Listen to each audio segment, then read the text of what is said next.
Good evening, everyone. Tonight we are tracking late activity on our radar. Strong storms moving through the Midlands at this hour, sparking severe thunderstorm warnings for some counties. That's right. And as you prepare for your work week, you can expect more of the same heat, humidity, and afternoon storms. Meteorologist Kevin Arnone has your forecast. Yeah, we are watching a couple storms right now moving through just, I would say, Aiken County, Barnwell County right now with 2 severe thunderstorm warnings. We are expecting some wind gusts upwards to around 60 miles per hour. Tonight we are learning much more about a Midlands man found dead in a river this weekend. Officials say that 24-year-old Charlie Wynn was found by kayakers along the Broad River banks near Broad River Road Saturday afternoon. Wynn had been reported missing on May 30th. Columbia police said Wynn was considered endangered because of unnamed health conditions.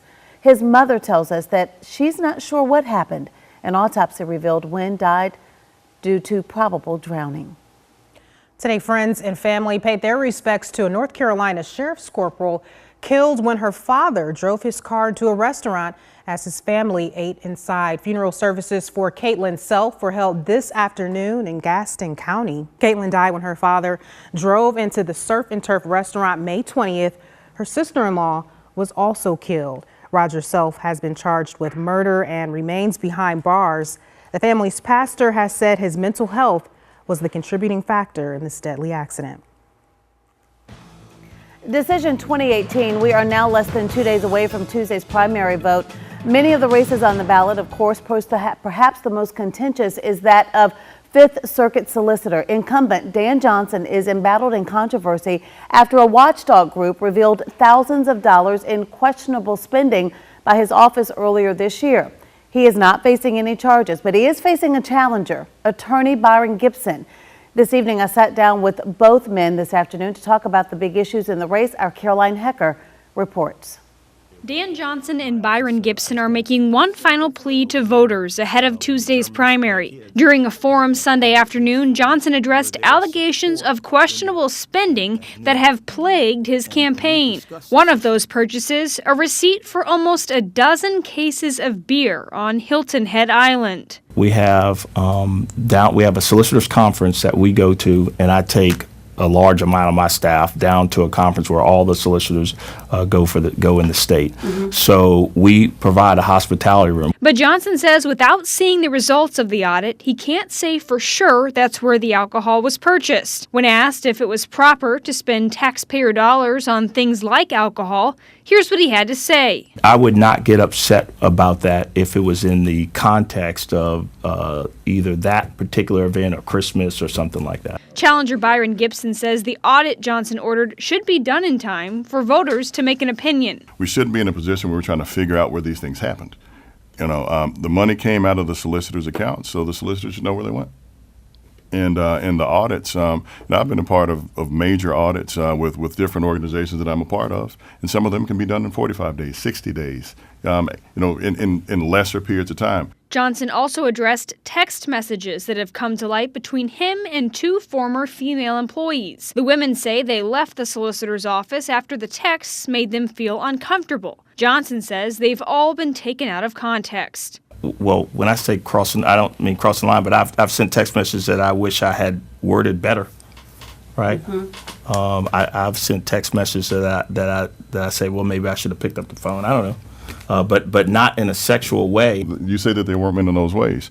I'm just a believer that we have to make sure, especially these days and times, that we're not objectifying women. The much-awaited audit is expected to be completed in July. In Columbia, Caroline Hecker, WIS News 10.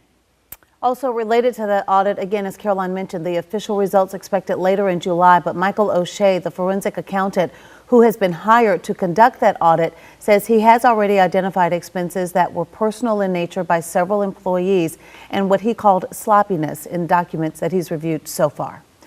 Well, have you any questions ahead of the primary on Tuesday night? We have a complete election guide for you right now on WIS-TV.com and the WIS News app. That guide includes important election dates, polling places, and ballot questions. And if you'd like to see that entire interview with the solicitor candidates, it is posted on my Facebook page. Tonight, a live picture of Singapore, where President Donald Trump and North Korean leader Kim Jong-un are set to meet in less than 2 days in a historic meeting. The president hopes to personally broker an end to North Korea's nuclear program and help end the decades-long official state of war on the Korean Peninsula. NBC's Bill Neely reports from Singapore.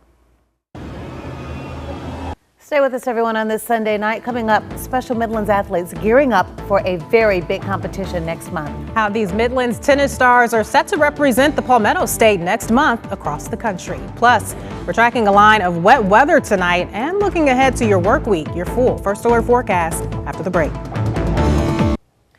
Well, after the shock of 2 high-profile deaths from suicide last week, one Rosewood woman has decided to raise awareness about that growing nationwide problem, literally one car at a time. Her goal, to use vehicles to raise awareness for suicide prevention and to get that conversation started. Our Genesis Narrows has more. If you're driving around town, you may soon see cars like this. You know, and I've heard some people say, if somebody's really struggling, they might be reluctant to call a phone number. But if you see somebody struggling or a loved one that you wonder, how can I reach out and help them? You can call that number for help too. So it's a good number to jot down. According to Mental Health America, suicide is the 10th leading cause of death in the United States. And if you or someone you know does need help, call the Suicide Lifeline number.